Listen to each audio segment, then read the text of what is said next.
नमस्कार. कधी विचार केलाय का की देश एकमेकांसोबत व्यापार करतातच का?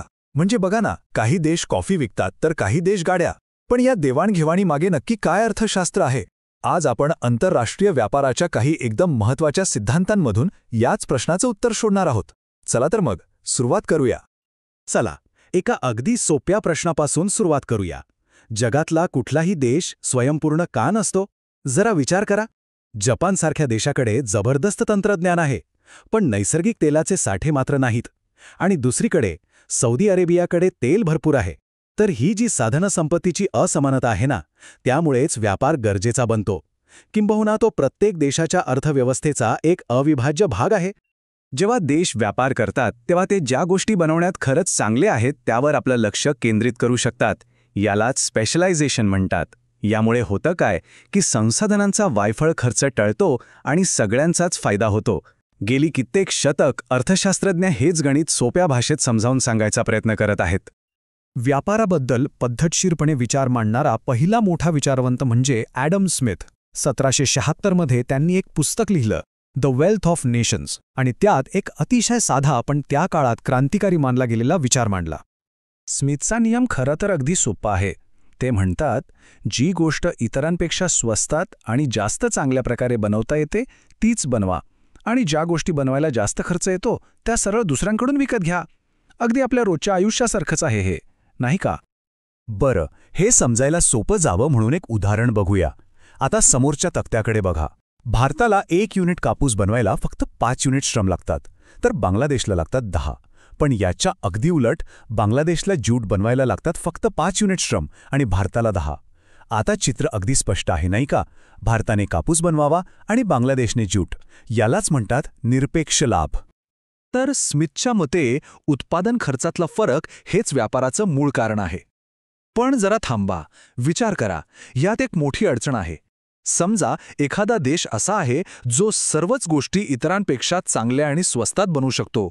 मग काय, तो देश व्यापारच करणार नाही का? इथेच स्मिथचा सिद्धांत थोडा अडखळतो.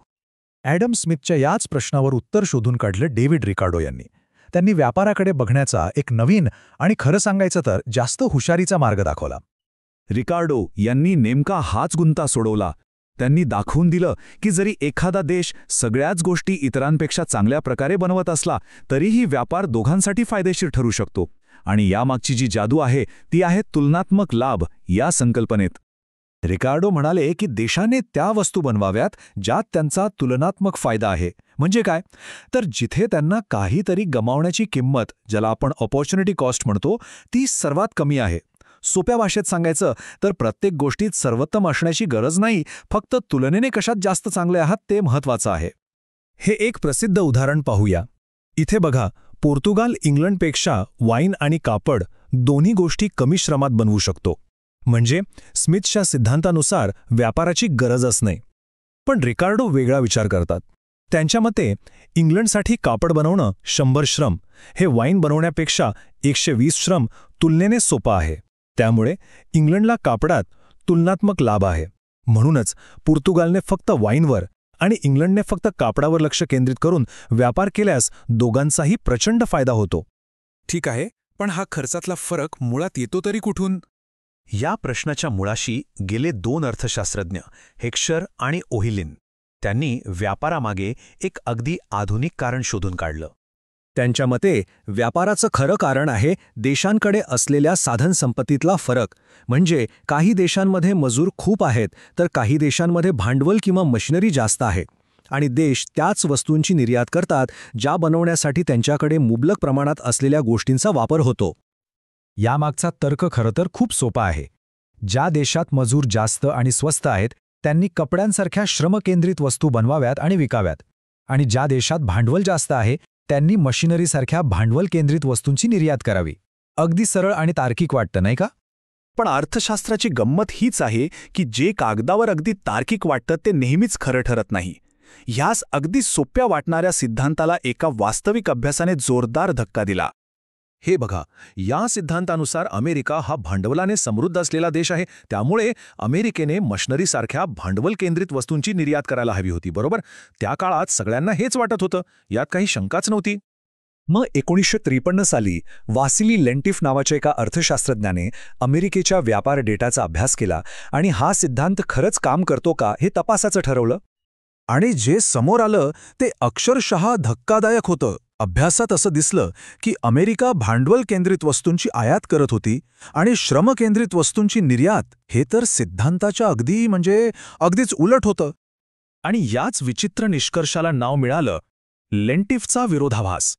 या एका शोधाने अर्थशास्त्राच्या जगात अक्षरशः खळबळ उडवून दिली. मग असं का झालं? नंतर अभ्यासकांच्या लक्षात आलं की तो मूळ सिद्धांत खूपच सोपा होता. त्याने मानवी भांडवल म्हणजे कामगारांचं शिक्षण, त्यांचं कौशल्य या गोष्टी विचारातच घेतल्या नव्हत्या. अमेरिकेचे कामगार फक्त श्रम नव्हते, तर ते खूप कुशल आणि उत्पादक होते. यातून हे सिद्ध झालं की व्यापार फक्त भांडवल आणि श्रमावर नाही, तर माणसांच्या कौशल्यावरही अवलंबून असतो. चला तर मग या सगळ्या सिद्धांतांच्या प्रवासातून आपण आजच्या व्यापाराबद्दल नक्की काय शिकलो ते थोडक्यात पाहूया. ही टाईमलाईन आपल्याला आत्तापर्यंतचा सगळा प्रवास थोडक्यात दाखवते. ॲडम स्मिथच्या सोप्या नियमापासून ते रिकार्डोच्या हुशारीपर्यंत आणि मग हेक्शर ओहलींच्या तर्कापासून ते लेंटिफने निर्माण केलेल्या गुंतागुंतीपर्यंत. प्रत्येक सिद्धांताने आपल्याला व्यापाराकडे पाहण्याचा एक नवीन, अधिक परिपक्व दृष्टिकोन दिला आहे. याचाच अर्थ आजचा आंतरराष्ट्रीय व्यापार फक्त एका गोष्टीवर अवलंबून नाही.